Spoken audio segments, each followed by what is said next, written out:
আমাদের দেশের শিক্ষক শিক্ষিকারা যারা 20 থেকে 30,000 টাকা মাসে বেতন পায়, তারাও কিন্তু বর্তমানে মাঠে নেমেছে তাদের বেতন ভাতা আরো বৃদ্ধি করার জন্য।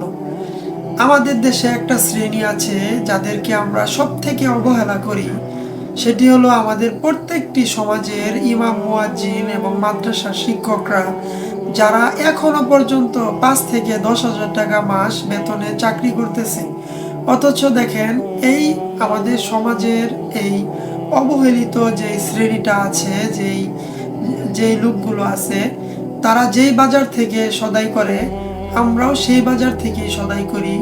যে শিক্ষকরা 30,000 টাকা মাসে বেতন পায়, তারা আন্দোলন করতেছে, তারাও কিন্তু একই বাজার থেকেই বাজার করে এবং একই মূল্যে দ্রব্যমূল্য ক্রয় করে। অথচ আমাদের দেশের এই আলেম সমাজগুলো একেবারে নিম্ন শ্রেণীর এবং তাদেরকে সবাই বাঁকা চোখে দেখে, এবং তাদের যে হক, তাদের যে প্রাপ্য, তা আমরা কিন্তু আদায় করতেছি না।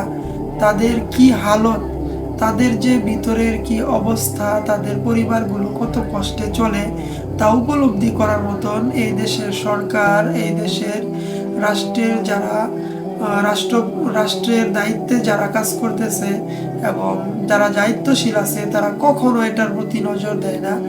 এবং আমাদের সমাজের সভাপতি কেউ তাদের এটার প্রতি কোনো মনোযোগ নেই যে একটা ফ্যামিলি কিভাবে চলে।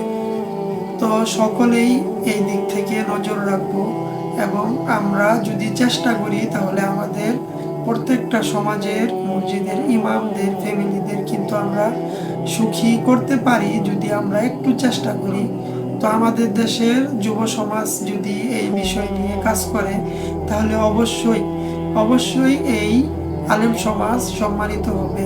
সকলকে অসংখ্য ধন্যবাদ জানাচ্ছি। আল্লাহ তাআলা আমাদেরকে এই বিষয়গুলোর উপরে সতর্ক হওয়ার তৌফিক দান করুন। আমিন।